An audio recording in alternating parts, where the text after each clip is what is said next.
There we go.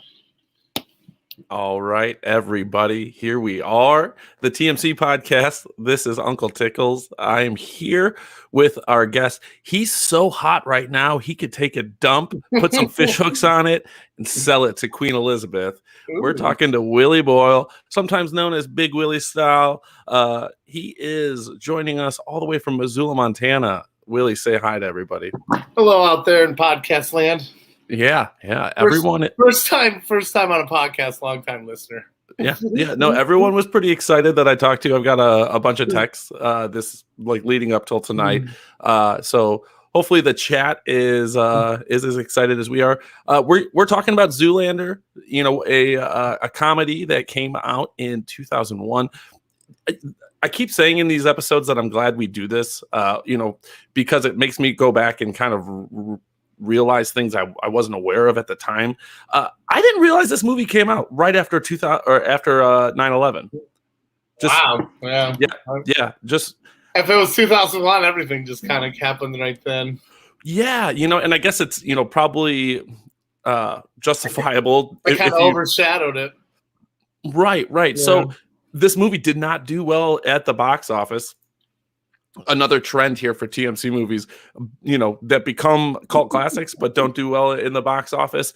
But did go on, to become very popular in DVDs. This movie was chosen because when we were in college, this is one of the movies that we wore out. This was on rotation. Willie, I kind of want to. It's still the type of movie that comes on if nothing else is on, like Roadhouse or anything like that you just like, well, nothing else is on, I'm watching this. Yes, a completely rewatchable movie. However, I hadn't rewatched this movie in a really, really long time. I'm curious. Why do you think movies, first of all, I guess two questions. Do you think that movies play an important role is that like a universal thing for college kids, or was that just us? That's the first question. God, I think it's a universal thing. I mean, I had 5 older brothers, and 3 of them went to college, and they still talk about the movies that they were there.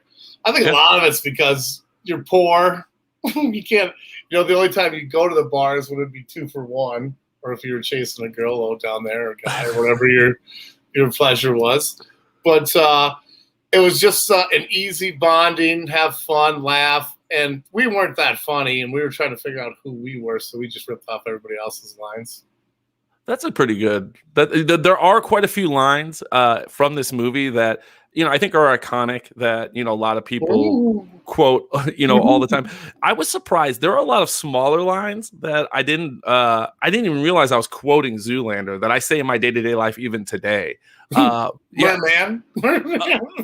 Well, what's funny is it's actually from that scene. It's from that scene when Christopher Walken says to Zoolander, "With your wiener hanging out." I say that to Shep and Solo all the time whenever they run off without their diapers on. Get over here with your wieners hanging out. So yeah, that I quote that one all the time. That was one of the ones that definitely stuck out. Yeah, for sure. I use that one daily. Anytime Shirley says mermaid, I always say merman. Oh, for sure. That one's probably more like I would put into those iconic type quotes. But then there's the other one where I think it's Hansel right before the walk off. He's like, "Hey man, we've been off the coast of Myanmar, with spider monkeys, tripping on acid, changing our whole perspective on shit." Like I just remember dropping that line on people a lot in college. I drop. I've never even been to Mount Vesuvius. Yeah, it turns out I was talking my water heater the whole time. I've never even been to Mount Vesuvius. Yeah, no, I didn't even have really the quotability of this as something that we should talk about, but I'm glad we did. But no, and I think you touched on something, and that's maybe why it's a question my wife has asked me, and it's come up on this podcast before. But why is quoting movies tend to be a very gender, and that was one of the questions. Is it, is that just a stereotype, or is it really kind of skewed towards one gender? No, not at all. No, that's not even think that. Yeah. You don't think that? I think there's quotability of women as the same as men. I would say We don't think it's equal because we say dumb shit. They probably say more poetic shit. Well, yeah, and they're probably more original, so they don't have to quote a movie all the time. Right. Yeah, for sure. Yeah. Now, so my first question was, okay, do you think it's a universal thing? You do. Why do you outside of it, do you think it's just one of those things that kids are finding themselves? As you you've alluded to that a little bit. Is it for me, it was an easier remember. This is just me personally. I can't speak on other people, but for me, I was dyslexic. So I was learning disabled. I went to Lawrence College the first couple of years for that. I hit it. I was afraid of it. I struggled reading. And I overcame it and stuff like that. But it was always just association was easier for me to remember things. So when something was funny, and you're finding out who you are and trying to do that. So it was an easy thing to rip off, For sure. What were some of the other movies that come to mind? I know some of them were in the vote. Slackers was another one that we watched a lot that didn't get picked. I kind of wish would have won. But what were other movies? Oh, God, I just remember Big Jim had Braveheart playing 24/7 down there in Courtney. Yeah. Varsity Blues, American Pie. Oh, yeah.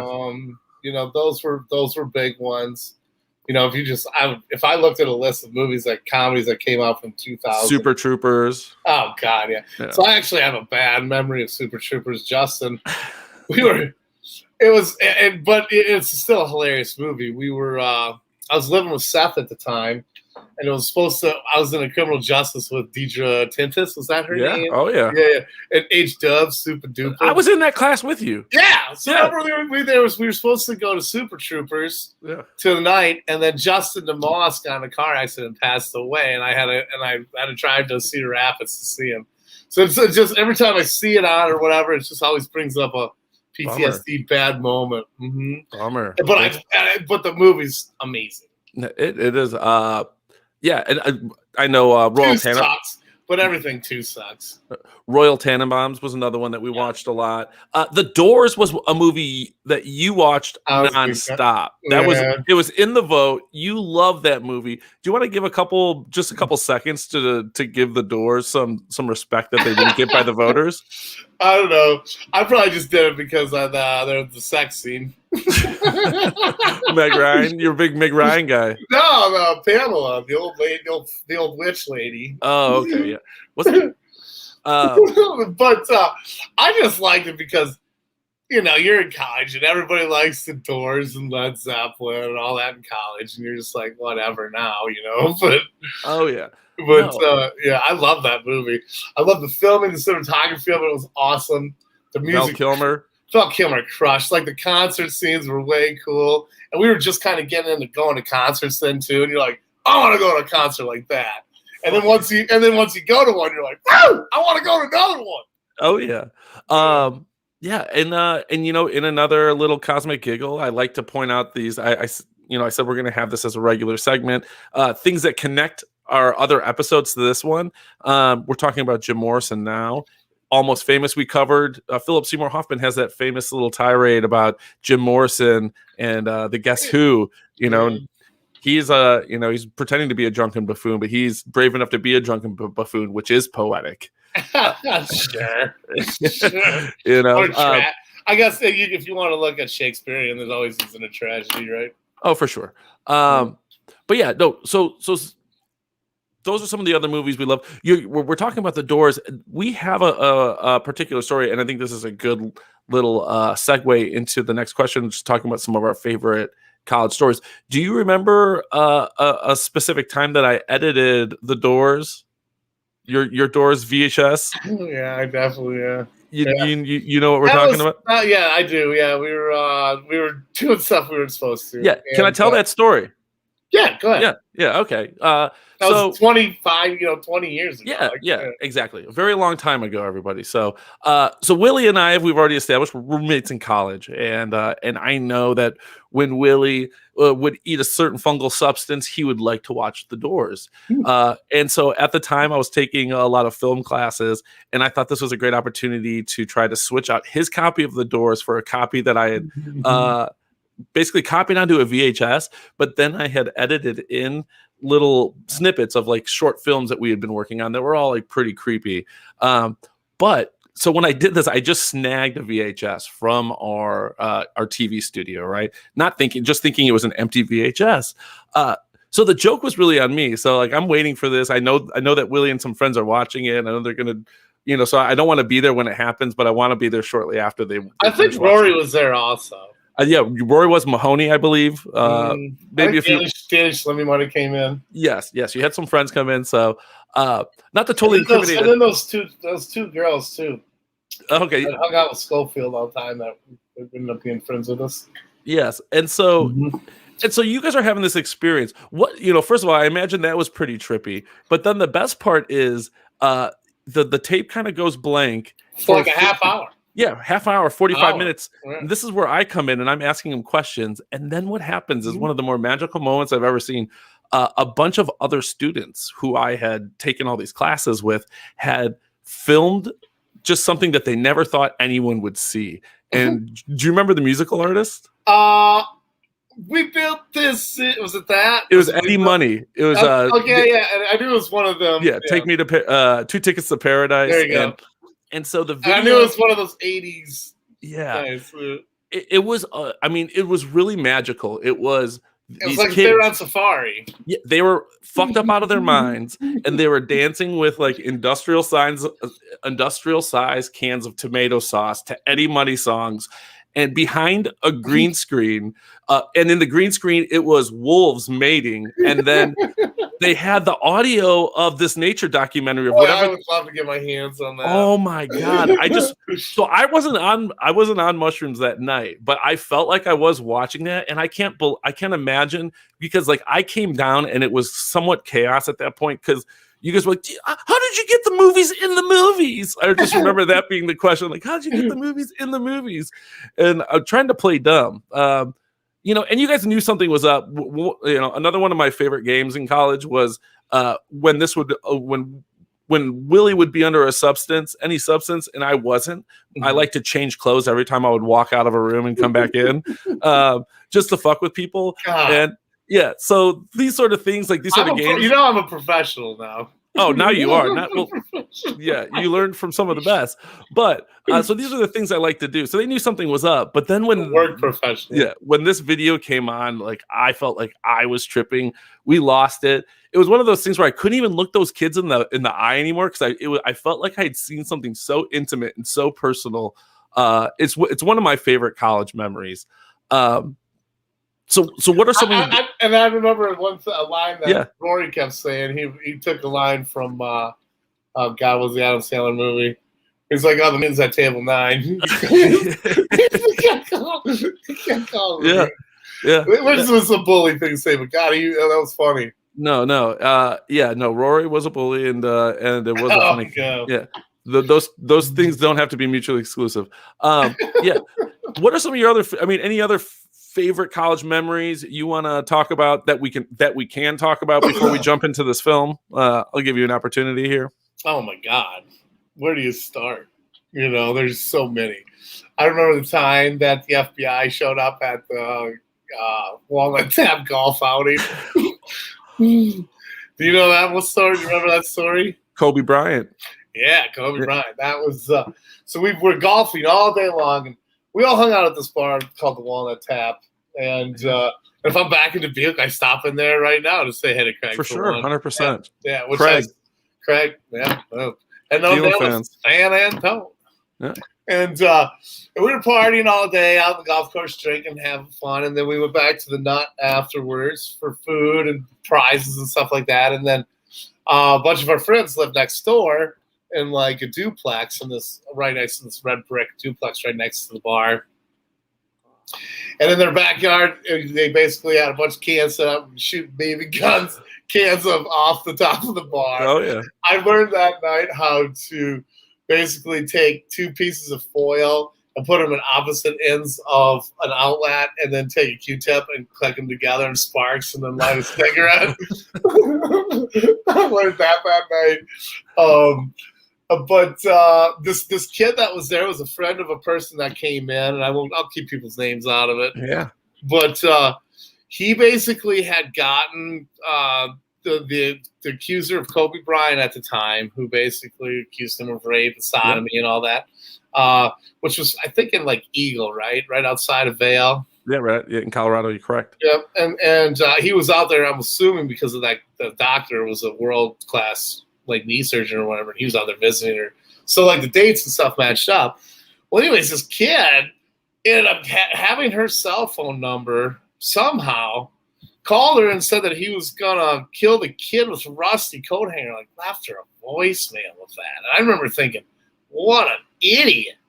Yeah, that dude went to jail. That dude went to jail. Rightfully so. So went to jail. But it was like 4 a.m, and all of a sudden the FBI like breaks the door down of this party and comes in like, where's he at? Like this man yeah.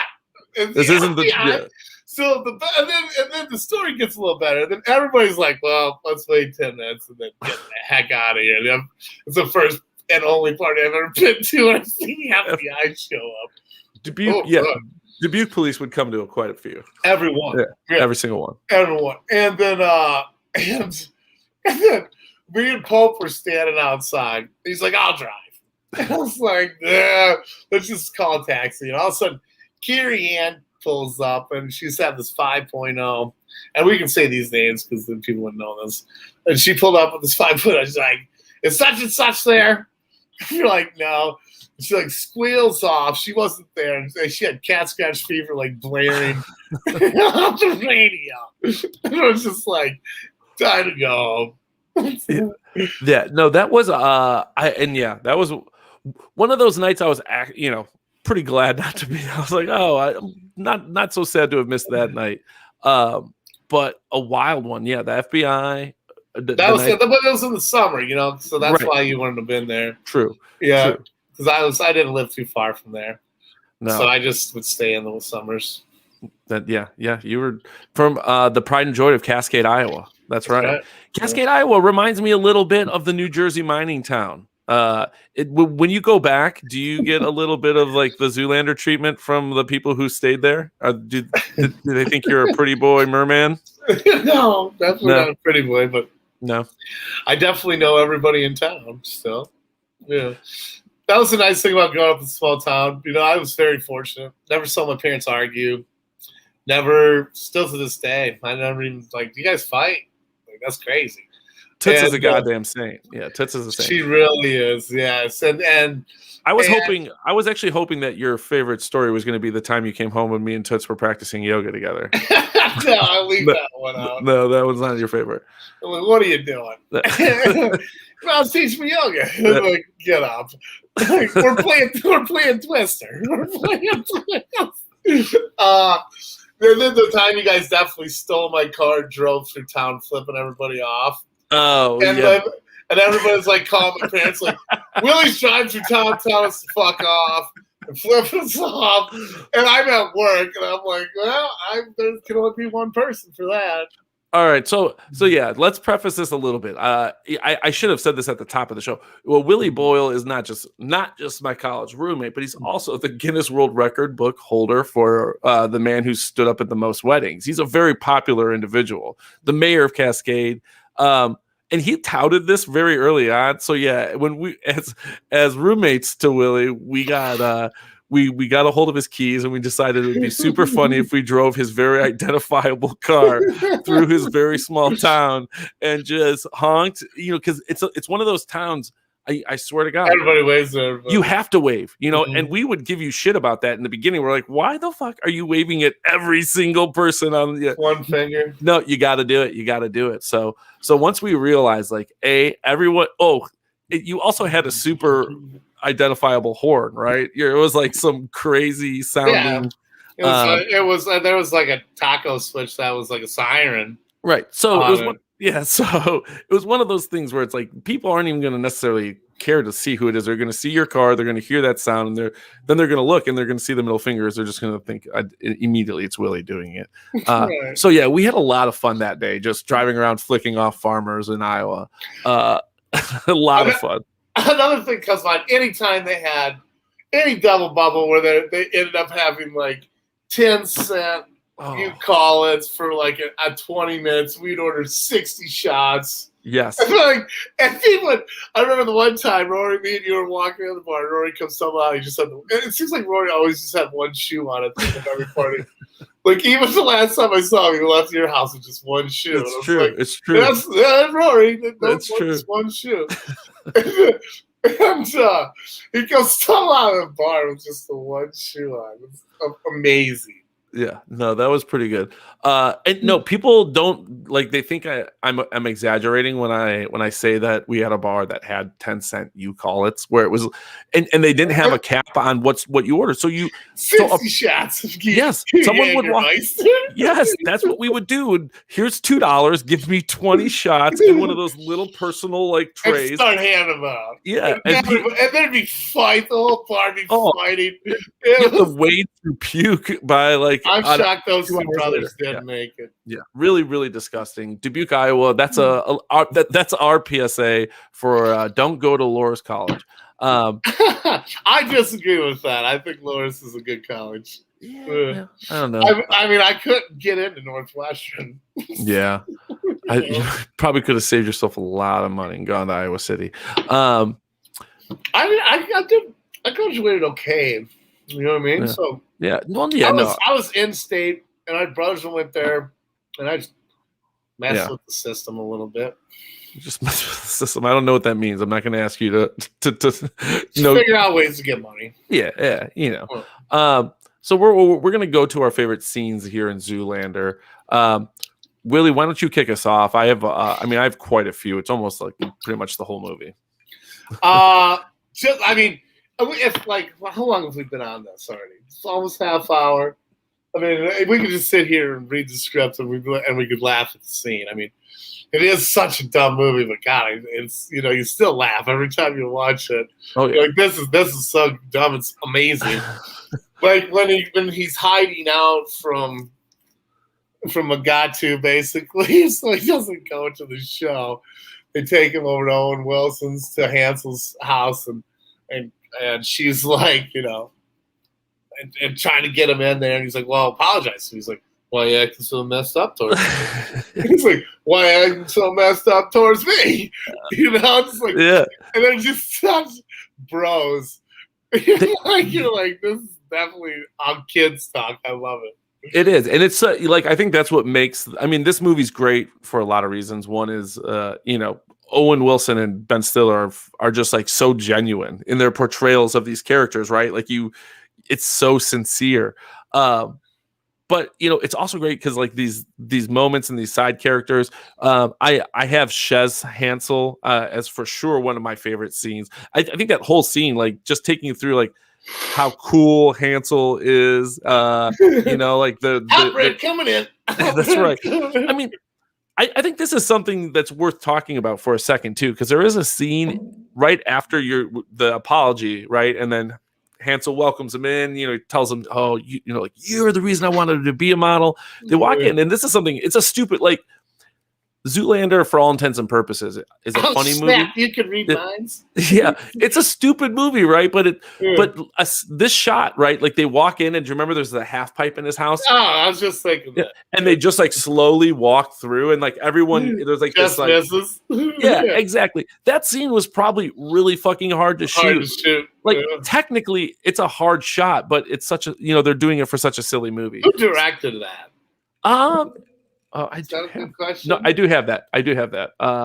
It was, I wanted to double check. It was written and directed by Ben Stiller, and that makes sense. And he actually wrote it as originally it was just like a skit for VH1. VH1 asked it for like, hey, can you do this little skit for one of our fashion weeks? And then the skit kind of like just grew. In that vein, I should probably also mention Zoolander was a fun fact. Yeah, fun fact. He it scored a 6.5 on Rotten Tomatoes. 6.5 out of 10. And I have a college movie. I love this. It's very good. No, I'm sorry. That was IMDb. 80% audience score on Rotten Tomatoes. So look at me, I'm wrong. Yeah, no. So pretty decent. But the other note that I saw in research was the part of Hansel was written specifically for for Owen Wilson. And there was only one other part that he wrote specifically for another person. It was the David Bowie part. Oh, really? Just that little one scene? That one scene, he was like, who's cool enough to judge this? David fucking Bowie. Yeah. Yeah, that guy's about it. He's like, I don't think, and Ben Stiller also said when he wrote it, he's like, I didn't think he would actually say yes, but that's who I wrote it for. I thought that the Shez Hansel scene, you have the bulimia quote, the just the whole Mount Vesuvius scene after that. I don't know. I like it when they're lattes make me farty and bloated. Oh, well, it's one of the better. My favorite part of that whole thing is when they do the. Oh yes, yeah, Mugatus. That's the best part of the Mugatu and Todd. Thing. Yeah, we'll get to Will Ferrell, I think, under strongest performances. For me, I also had under favorite scenes when Derek goes home. You know, we kind of touched on a lot of that, but the whole montage of him in the Gucci hobo bag.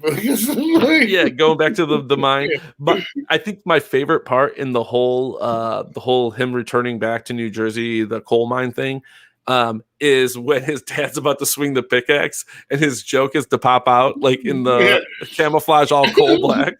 That was probably one of my favorites. Obviously the freak gasoline fight accident, which I do want to ask.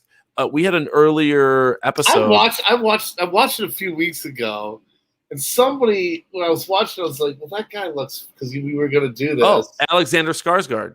Okay, yeah, I was like, "There's one of those guys is super familiar." Yeah, so I didn't realize this till this recent watch either.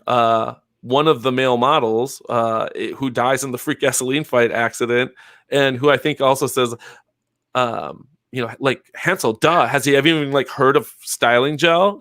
It's the same guy, Alexander Skarsgård. That's Eric Northman from True Blood. That's also the abusive wife from Big Little Lies, the show on HBO. That's right. Yeah. Yeah. Nicole Kidman's husband. That's who. Yeah. So that guy, I know that guy. Yeah. Yeah. But what's the better accidental death scene? The gasoline fight accident in Zoolander, or the MacGruber scene where he packs all the C4 and blows up his buddies? Yeah. MacGruber's way better. MacGruber's way better. Okay. Yeah. But for that scene, I would. I would vote, and I think if we put that out for a vote, that would win. Yeah, we should. Yeah. Do you have any other favorite scenes that come to mind as we're talking about this? I mean, you're talking, I think, a lot of Will Ferrell scenes. What you're getting at. Will Ferrell stole a lot of it. You know what I mean? Because he wasn't in it a ton. It's in the computer. That was funny. You know what I mean? Ben Stiller's dad played Agent Maury. His mom is the one in the beginning who throws the egg at Mugatu. Yeah. That's your his mom. pretty little dog too. Yeah. That's Ben Stiller's mom, and his sister. That's his mom, huh? Yeah, that's his mom, and his sister. His sister was one of the was one of Hansel's friends in the loft when Derek goes to hide out there for a little bit. Okay. Yeah. I mean, what other scenes did you write down? I have really, like, I kind of cheat on this segment a lot. I think the whole fashion award, like the beginning, I forgot how much I enjoyed that beginning scene. Yeah. Like, the fashion awards and the intros, like the whole calling out Hansel winning, Derek just walking up, the cluelessness. And then David Duchovny actually ends up coming in as the hand model. He's great. I was kind of alluding to that. He's like, we're smarter than regular models. Oh yeah, we're not like the male bods. Okay, I mean, there was a little note about one of the scenes there where if you go back and you rewatch the scene between them, Derek appears to like ask a really dumb question, and Duchovny, it's really Derek running a line back, and Duchovny didn't realize he was running a line back, and so. He asked like, why male models, which he asked like 5 seconds ago. And he's like, are you serious? Why male models? Yeah. It's like, are you serious? You literally just fucking asked that question. He's like, that was just something where Duchovny didn't understand that he was running. He thought he was just like improvising, because a lot of this movie is. So they kept it in there because he was just like, but it was like a misunderstanding. So just a little behind the scenes note. That's another fun fact. Yeah. Another fun fact. Another one is pretty good. That's where he's like, the Derek Zoolander Center for Kids That Can't Read So Good. Yeah, no, I think it's like he smashes the basically little thing that they had. The model. The model. There you go. I go to put that word in my head. But he smashes like it needs to be at least 3 times. Yeah, no, that was a good like 100% a laugh out loud moment. Yeah, I like you said. I mean, really, you could go down. I just said a lot of them that you kind of said, but I mean, tell me some of yours. No, those. I mean, I have the scene that you said, the apology, all the way through. When they kind of go to when Derek kind of decides that he's going to take the job for Mugatu. I think I got the black lung pop. Yeah. I think one of my favorite things about this movie actually was just, I mean, what a nostalgia trip this movie is, and that's probably what we should have led with. And that's probably, the best thing. This is such a time capsule for 2000. We are, don't worry, Mandy, we have some requests to get to the Blue Steel. We are going to have a part where we're going to address that, Mandy. I promise you, we're going to show some Blue Steel later. But no, going back and this is a good reflection for who people thought was cool in 2000, 2001. It's like Lil' Kim and Fred Durst and Paris Hilton, Lance Bass, Billy Zane, or quiet Billy. Billy. Yeah. It's a walk off. It's a walk-off. You should listen to your friend Billy Zane. He's a cool guy, But yeah, no, I mean, for me, I was fascinated by that because I was like, holy shit, that's probably the most embarrassing thing. Besides that and the scene where Matilda and her assistant are, they're kind of doing their internet research and just seeing how dated the browsers and the search things, was just hilarious. But also just didn't age super well, the only thing, the coolest thing in the whole celebrity culture kind of I guess bubble that they have that survived was David Bowie, and he's no longer with us, unfortunately. That's really, that's a bummer. Yeah, that is a bummer. Yeah, and Mandolin says Billy Zane was everything. He was. Let's just get to strongest performances. I'll start off. Will Ferrell I have at the top of my list for strongest performances. I think you said it earlier. He steals every single and I think this is when Will Ferrell's at his best. Years. But now the Finn Fruit was amazing. Yeah, and I can't have you now. I need you. No, and 100%. I admit, I think I like a lot of people suffered from a little Will Ferrell fatigue. He was so big for so long that, and he was just prolific. He actually, he put out so much that he just, and it happens. I think Adam Sandler's another guy who's just kind of there was a little bit of pumps out a couple a year. Well, he's kind of had a second life for these kids movies, That's what a lot of these guys, if you notice, that's what happens. They all have kids, and they're like, well, I get paid more for voiceovering or for having a kids movie. And then my kids is like, oh, my God, this person is that. I'm sure they're the god then to their kids. Exactly. Right. Exactly. Right. Well, and it's I think the box office algorithm is a little bit easier, too. It's you're not, what you're competing against isn't necessarily.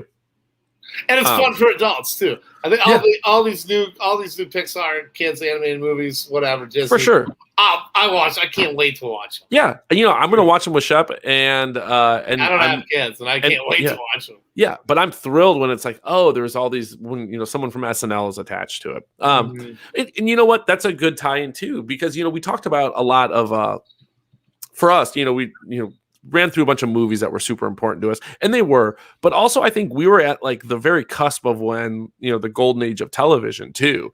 And TV was starting to become really big for us. It was kind of appointment viewing, we didn't have necessarily a Game of Thrones or anything like that. I think it's because cable becomes so accessible to the masses. True. 100%. Yeah. Mm-hmm. But we had the Chappelle Show that comes to mind as something that was you had to be at someone's house, and was that on Tuesdays or Thursdays? When was that on? Wednesdays? Tuesdays, Wednesdays, Thursdays. What night was that on? Wednesdays, I want to say, and Comedy Central. I It feels like Wednesdays. That feels right. Yeah. It was a must-have get-together. Yeah. It was like that. I mean, Joe Millionaire for us in our house was a big one. I know we've talked about quite a bit. Yeah, that's a whole nother episode. Yeah, but also there was that gap that a lot of the students at our school had. And it was like basically around lunchtime, right? And that's when all the dating shows were on. So it was like Blind Date, Fifth Wheel, Eliminate. You'd all end up at someone's house or apartment, like eating grub, getting high, like, do basically like watching Rock some of of that. Love. Yeah, Rock of Love. Like that was starting to get hot. So yeah, but I do remember, some of that playing a role. But the show that was probably the one that I think outside of maybe the Chappelle Show, and definitely was the one that maybe has been more of a constant in my life, was SNL. Like we used to, I remember we would record if we went out to the bars, we were recording SNL. Mm-hmm. I would remember some nights still do. Yeah, still walking back from the bar, walking up the hill, just to hit record and then run back down the hill just to come back and party, because I was like, shit, I forgot to put the tape in to record. You'd walk down from Loris Boulevard, or you'd walk up Loris basically all the way up from the bars downtown to record it? Not all the time. If I forgot to set the record, long walk. Yeah, that was a once a day type of thing. Yeah, it was a Tuesday nights. I think we went down there all the time. Yeah, and Thursday, Friday, Saturday. All of them. Yeah, no. Go down to Noonan's. It would be like like I said, I wouldn't do it every Saturday night. What was the name of the bar you worked at? I think it was called Players. We should talk about this a little bit. In college, I struggled for years to kind of like put a name on what I did at this bar. And it just recently hit me that I was an exotic dancer. I was an exotic dancer. The guy basically paid me to karaoke songs and take off my clothes. And but that's because of Jackass was popular. Party Boy was very popular. True. And you had those rip-offs, and you go down there on substances and during work, and he was basically like, "Hey, can you come down here and bring people down here with you?" Yeah. And then we would just come down and watch your show. Yeah, but then it got weird because he'd be like, "Hey, do the Eminem song again." I'd be like, I did the Eminem song last night. He's like me too, and you. He was like, yeah, no. Do the Eminem song, and I'd be like, all right, and then I'd be doing the Eminem song, and I'd see him. He's like, "Come on, take off your clothes. Take off your clothes." Yes, I didn't know that. Yeah, I was like, sadly karaoke an Eminem song, taking off my clothes begrudgingly. Yeah, no, that was a. So yeah, you were a stripper. Yeah. So I'm like, all right, sir. Cancer. Yes, sir. I would have rather been a sex worker. Yeah, no, I had a hard time describing. I was like maybe in denial about what that job actually was for a little bit. No, truth and that's 100% true story. That place also served like a $2 32-ounce Long Island iced tea. Oh yeah, that's what I got. You go down there with like $6-7, just go out there black out. Hey, let me give you 100 ounces of Long Island iced tea. So then you'd have like 4 shots, 5, 6, 7. So you'd have like 15, 20 shots in like $6. Let me give you $20 for just the worst gut rot I've ever had, and getting kind of drunk. Okay, so Will Ferrell, I'm trying to get there. We were in college during his apex. Like that's what we were. I most of what I remember as far as standout skits were ones that went around him. So I don't think it's totally surprising that he's at the top of our list. I loved Owen Wilson. Oh, Owen Wilson is great, and like I said, this this role was written for him. Going back to Will Ferrell for a second, can you rank your Will Ferrell movies really fast? Just a real quick, top to bottom. Just like your top three Will Ferrells. Probably Talladega Nights, Step Brothers, and then the one where he was Old School. Old School, yeah, that's a pretty solid. Yeah, if I'm just talking like that's probably right. I maybe in a slightly different order, but that's probably right. But I think Will Ferrell is best when he doesn't have to do all the heavy lifting, right? When he's either in an ensemble cast like Old School, or a movie like this where he can just kind of be a side character and just really star. Yeah. He's best when he's got somebody his equal. Because then it's probably a lot of it's just them people being buddies, cracking jokes. Oh yeah, like I mean, I'm thinking of just ones that stand out are Jay and Silent Bob Strike Back. You know, his role in that, play a cool hot shot. You know, that's great. I use that all the time. I mean, I use that line. Oh yeah. I just watched Clerks, Jay and Silent Bob like 4 Saturdays ago. I did like 4 hours of TV in a row with that two stupid movies and loved it. I was like, should I watch them both again? Because it was like another one that was like a double feature. I was all more of a Mallrats guy than Clerks, but still, like I still enjoy Clerks very much. I appreciate Clerks way more now than when I first used to watch it. Like, I watch it now, I'm like, that's funny. I have not seen Mallrats in a minute, but that's now on my list, so go back and watch because I remember loving it. Yeah, that one's fantastic. But yeah, no, there's and then Wedding Crashers, he's great as the random Ma, give me my meatloaf in Wedding Crashers.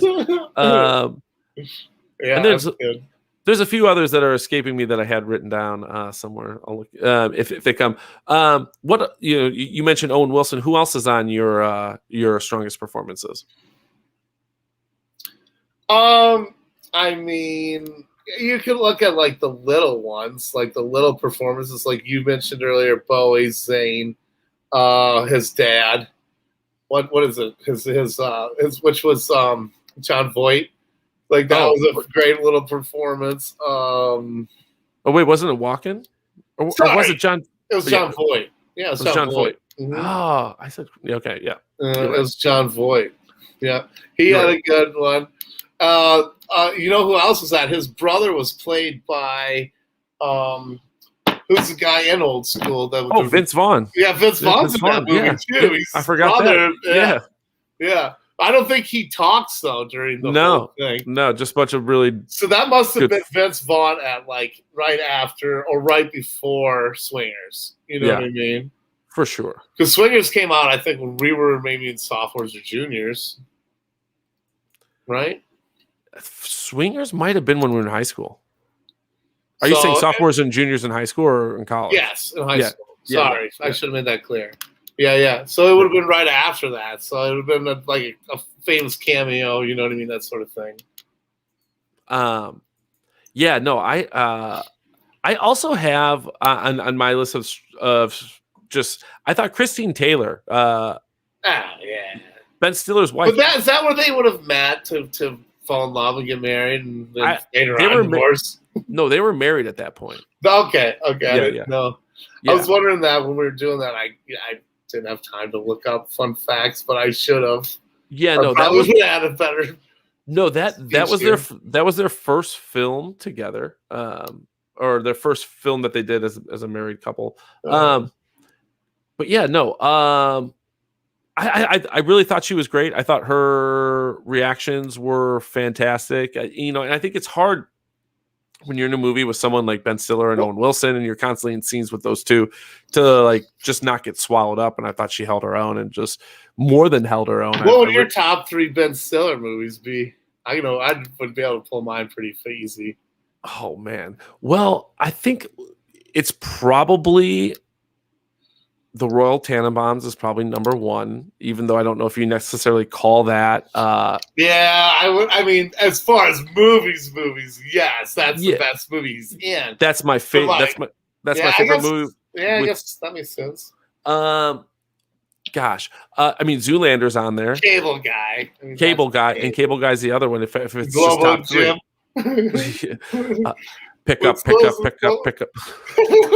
Hey, Steven. Just in the shower, thought I heard the phone ring. Give me a call back. They're speaking some other language. I don't know. I'm pretty sure it was Asian. That's funny. So that was based on the Menendez brothers, right? Yeah. I'm assuming. Yeah. And so my brother Jake in his basement has like the basketball card that basically got the Menendez brothers kind of busted. Mark Jackson. Yeah, it's about Jake's got it behind his bar. Like that's worth a lot of money. That card's worth a lot of money now. I don't think so. No. That card is worth a lot of money now. That card is 100%. It doesn't seem like any cards are worth money anymore. You know what? Scott in the chat just brought up a really good point. Tropic Thunder is probably. I mean, I don't know what it bumps. Maybe Zoolander. It might be Royal Tannenbaums, Tropic Thunder. Scott, I don't know. Cable guy, or Cable. Yeah. Cable. I mean, Cable Guy, Tropic Thunder. I mean, Cable. Yeah. Those are hard to go back and forth. And he was just like you know what I mean, as cameo in that. You know, almost right. But he directed and wrote it, right? Yeah. Yeah. It's but yeah, Tropic Thunder. Oh God, 100%. Yeah. Yeah. That's nice work, Scott. That is a fantastic call. Fantastic call. So, you know, we're going to get to, and you know what, actually, before we get there, I do want to take this opportunity because I didn't know where this would fit in, so I wasn't going to mention it. But another thing that I remember that's, to me, like, when you have these ideas or these, like, pieces of pop culture, whether it be an album or a show or a movie that reminds you of college, right? One of the things that reminds me of college that fits into this kind of narrative that we're talking about is the Ben Stiller show. Do you remember picking up? Yeah. Bruce Springsteen. Yeah. Oh, yeah. Just clean up the bar after you play all night. Yeah. Then he filled the ketchups. Yeah. Oh, God dang. You know what?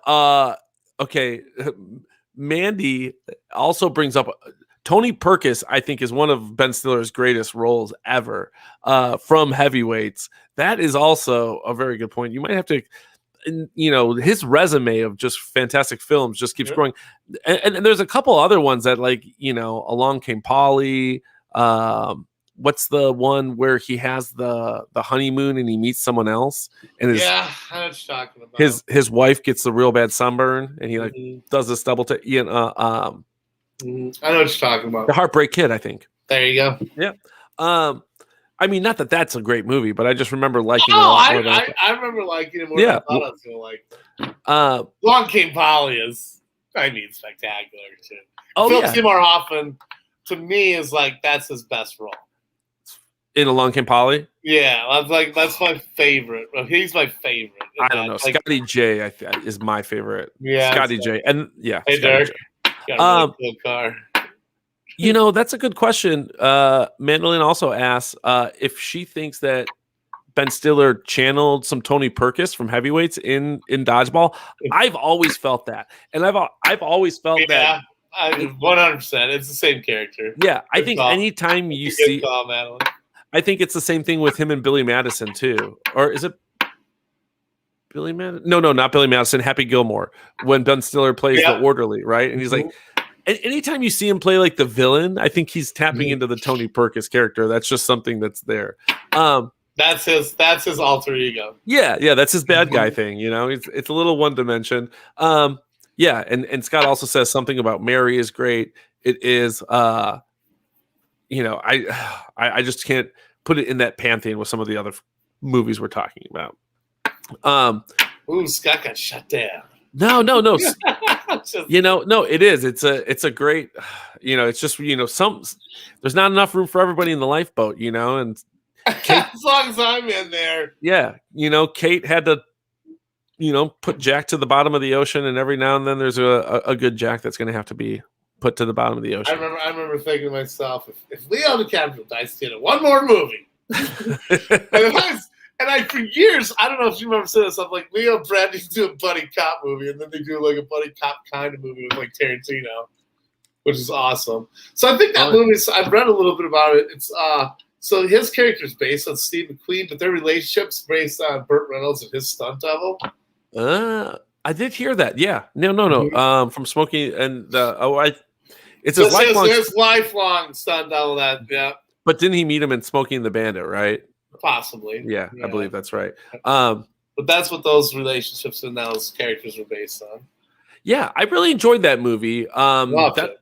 That's when I need to do a second watch. I'm on the record of saying that I think as much as I love Tarantino, I think that a lot of his later movies could do for a little bit more editing. But, I'm some dude talking from a home office, and he's one of the more revered directors in America. So it only made 9 movies. Yeah, right. He needs to make a Star Wars. Well, I think he was on Star Trek or Star Wars or something. He was on board or signed or attached to something like that. Oh, really? Yeah, 100%. So really? you were just dropping some behind the scenes knowledge. I've got a little bit on the Blue Steel look. So Blue Steel, the look in the look in the movie Zoolander. It is an inside joke between Christine Taylor and Ben Stiller, and I guess he would make this weird look every time he would do his face in the mirror, and so they started calling it Blue Steel, and that's the look that made it in the mirror. Yeah. So that's an amazing fun fact. Yeah. So Willie, I'm curious. We're gonna have a little fun here. If you had a signature look, what would your signature look be called? I don't know. Fat, drunk, and stupid. Fat, drunk, and stupid? No, I don't. What would my actual look be called? Yeah. I mean, fat, drunk, and stupid works. First chic, and then I'd have like a fur hat on or something like that. A fur hat on? It'd be called fur chic. For chikies. Okay, so it's called fur chic. So is that going to be what your fashion line is under the fur chic? So like it's under the trapping type of Montana. Yeah. So instead of being hobo chic, it's fur chic. Peters would not like it. But what is your modeling look? What is your modeling look called? Like instead of Blue Steel, what are you going to give that look? The Rocky. The Rocky. Okay, so here's what we're going to do. We're actually going to do our look. So what I want you to do is follow my directions here. All right. That's pretty good. So I want you to smile. All right. Can you smile? And then raise your eyebrows. Now stop smiling. That's your modeling face right there. That's the Rocky. Everybody. Chic. So we got a question. We got a question. Chic, Rocky. Yeah. We have a question. So were you saying chic or fur chic as in SHIEK? Like okay. Chic. Yeah. Chic. Okay. Yeah. Fur chic. Okay. Glad for the classification. So that was Willie giving the Rocky for his fur chic line. I like how you got. Yeah. What the heck was that? Everybody listen up. KWA 7. Okay. This is Willie doing the Rocky. Hey everybody. Do you want to do it? It's your mother. Do you want to do it one more time? Do you want to put the fur chic look on and give the Rocky? There we go. That's really good, Willie. That's really good. All right. So my fashion line is it's chic to. Oh, here we go. She says, "Chic to the shack, never look back." Slogan in case you want to get that fashion line going.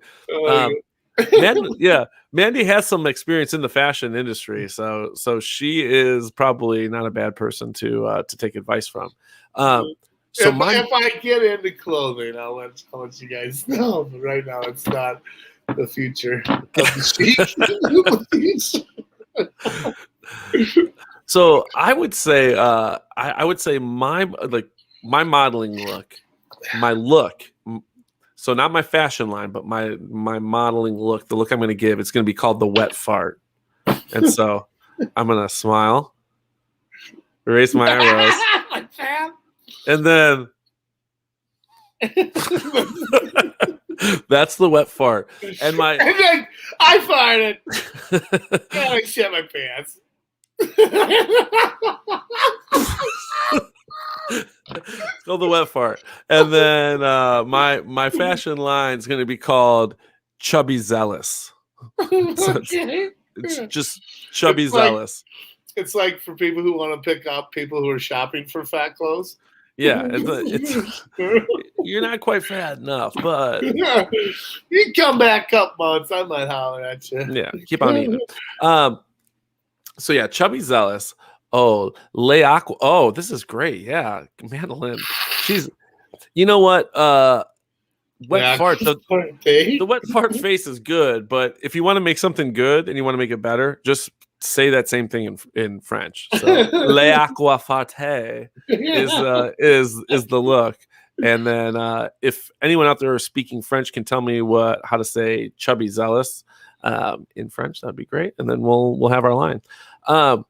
So I mentioned earlier how this movie kind of acts as a time capsule for who and what was cool. And I think, it's just kind of embarrassing, from what people are wearing in like the lead up to the walk-off scene to the people who are sitting front row at Mugato's fashion show.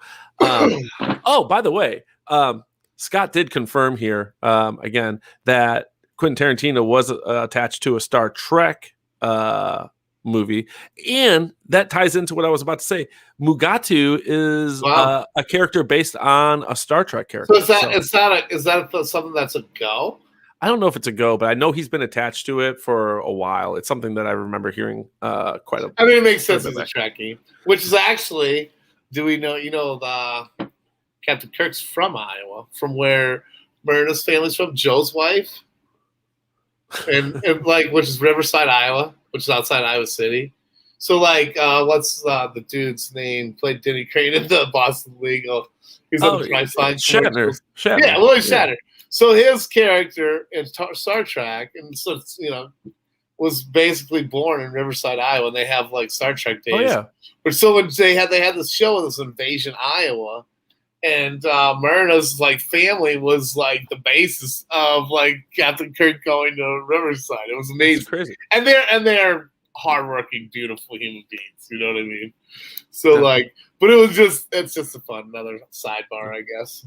Our chat resident Tarantino expert Scott says, "Oh, he's stopping at 10." Oh no, this was the script he wrote got put on the back burner. Gotcha. I don't know if the he's stopping at 10 was meant for us.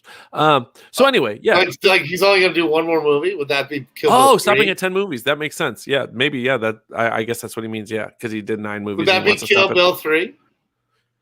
We'll see. I mean, I sure hope so. You know what? I wouldn't mind. My favorite, which actually it's a good maybe segue to talk about this too, is right now, if you're listening to this live, it is Wednesday. It's 10:30 Central Standard Time. Voting is live till tomorrow for the next movie we're going to talk about. It looks like a runaway. Last I checked, True Romance has 20 votes on the next. I think he has 5. So it looks like we're going to be talking about True Romance, which my point is, if he stopped at 10, I wouldn't be mad if Tarantino wrote more movies that other people directed, because True Romance, he could get away with that. Well, and True Romance famously. I mean, you really gotta want to get out of Hollywood because he's not that old of a guy, But he's been in the game for a hot minute since 93. Pulp Fiction came out. True Romance came out before that? No, after that. True Romance came out before that. True Romance was his selling the script of True Romance is what allowed him to make Reservoir Dogs. And that was his first. Yeah, and I don't want to give out too much juice for the True Romance pod that looks like it's impending to come, but this was Tony Scott is the director of True Romance. He was directing Top Gun. He was dating or hanging out with a lady who was friends with Quentin Tarantino, and she said she was bugging him you have to read my friend's script. You have to read my friend's script. And so he's like, fine, I'll read it. And he's like, if I don't like it in the first couple of pages, I'm gonna tell him I'm gonna throw it in the trash. So he gave him True Romance, and he looked at True Romance. He goes, what else do you got? And then he gave him Reservoir Dogs, and Tony Scott, and Tony Scott was like, holy shit. He's like, hey, I want to fucking make one of these movies. And so Tarantino was like, took back Reservoir Dogs, gave him True Romance, and then took the money he made selling it to make Reservoir Dogs. But I love it, and I think maybe some of his movies would do with, him writing, someone else directing. I don't know. It worked for True Romance. I'd like to see more of it. There's probably other examples that are escaping me. Worked for Game of Thrones. Oh gosh, that's a different story. We don't have enough time on this podcast for that. But I am getting a little derailed from my point. This movie acts as a time capsule, for what was cool. If this movie was remade today, and I'm not going to recast the main roles. I'm not, we're not recasting Hansel, we're not recasting Zoolander or Mugatu, but we're recasting this, the Paris Hiltons, the Little Kims. Pete Davidson would be Vince Vaughn. That's a good call. That is a good call. He would certainly be the brother. Like my immediate, I looking at Little Kim, I'm like, that's clearly Beyonce. Like if they're doing a runway scene and it's like, who's Kim Kardashian? Yes. Mm-hmm. Fred Durst is probably Drake instead of Drake. Well, or Post Malone. I was thinking if you need a token white guy. Well, I was going to say Drake for Billy Zane. And then, Billy Zane, yeah. Oh, yeah. That's a great call. Drake as Billy Zane is a really fucking good call. Yeah, let's keep going. I feel like you're doing. Who else? MGK. Yeah, Scott says MGK has to be Machine Gun Kelly. Yeah, he's probably because he's in all Pete's films. So MGK is probably like Hansel's cut guy, for the walk off. Yeah, I mean, I just think it's just a fascinating kind of thing to just think about and be like, well, okay. Kind of like let's stop and do a status check. Who are some of the most famous? Okay, how about this? Who's the David Bowie part? Because it can't be Bowie. Who's the judge? Who's the coolest person? Jagger. That's probably pretty good. I have a hard time thinking of anyone better than Mick Jagger. You could do like Pretty Lights or somebody like that, but nobody knows what those people look like. Yeah. No, I mean, they have like little cameos like that in the film where, these guys are, in heavy disguise and playing stuff. Yeah, Mick Jagger's a good one. I had not. I bet they would have some like Sturgill Simpson on cut, like somebody like that would also possibly be in it, or possibly not. It's country, but yeah, not everything. I mean, I'm just trying to think of like what other. Yeah, I mean, I think you actually. I was a little dubious, and like Jimmy Fallon would be on something, or not Jimmy Fallon, but Late Night. Late Show with James Corden. He would be on something for sure. Sure. God, Willie, you really knocked that out of the park, buddy. I'm really proud of you. Thank you, Tom. Yeah. Any the chat? I know it's getting pretty late, but any questions in the chat? I'll give you guys a couple seconds if you guys have any questions. Otherwise, I'm going to be letting Willie go, and Willie, while we're letting the chat kind of formulate their questions and let them kind of come in. Do you have anything that you wanted to ask Uncle Tickles before we go? No, I'm okay. No. The way you said it made you uncomfortable? Yeah, no. It's just weird. I'm like, no, I'm good. No? Okay. I think we've covered everything. We could do this again sometime down the road. Oh yeah. I appreciate you you sent some time aside. It's really disappointing that Roars 31 couldn't be here. I'd like to do one with the three of us. Yeah. We'll get one in the books. I would like to just see people. That'd be fun. Do you know what the best? Yeah, we'll do Slackers. We'll come back and we'll do a bonus episode of Slackers since I didn't win this time, and it's the one I really wanted to do. We got me. Us three watch that more than any other. Well, that got the rails put off for a while for sure. Oh yeah, yeah. We should just read the lines from that and play the characters. we're just gonna well, they've done that. They did. What was I gonna say? A bunch of those during COVID, like the Fast Times. Did you watch the Fast Times at Ridgemont High one, where it was a bunch of different famous actors and they just read the scripts? It was like a table reading of the movie. And so like Shia LaBeouf played Spicoli's part and Brad Pitt played like Judge Reinhold's part. And Mary Jane Boyle loved it, boys. Look at that. Hey, Mom. Yep. Hi, Mrs. Boyle. Toots she's a saint. Hi, Mom. I'm looking for some cheesy potato casserole on my next visit, and I really hope that Slim is missing me as much as I miss him. Yeah. He loves you, Tom. I love the Boyles. I love the Boyles. I love Cascade, Iowa. I love Two Gingers Tavern. Get over there. Grab yourself a nice frosty beverage from the Two Gingers family. This is brought to you by Two Gingers. Schlemmy boys. The Schlemmy boys are slanging the drinks over there. Another thing that we should just say before we get off, just a shout out to anything that ever happened with the Murphy boys around in college. Usually a night to remember. Oh yeah, well we cannot. The Murphy boys stories are not able to be told. Even on one of my podcasts where I pretty much let anything go. I'm not really worried about much, but those stories are definitely not YouTube suitable. I had to have at least I'd have to have my lawyer go through and check the terms and conditions, but I'm pretty sure they're against about everything in there. Cool, Tom. I had fun. I appreciate you having me on. Yeah. If you're listening still, don't forget rate and subscribe this video. Don't forget to vote for the next movie. It looks like it's gonna be True Romance, so hope you like that one. And as always, we will see you in a couple Mondays, and hope that you guys have a great weekend. This episode, this is becoming a really kind of like shitty, but I promise it'll be the last one because we don't have any more grandparents. A shitty trend, but we're going to dedicate this episode to my grandma. If you remember, we have dedicated an episode to Lita's grandma a few weeks ago after she passed away. My grandma just passed away, so this episode. I didn't know that, Tom. I'm sorry to hear that. When did that happen? She passed away last. What was it, Friday or Saturday? Wow. Yeah, she passed away right before the Memorial Day weekend. Her services are this Friday and Saturday.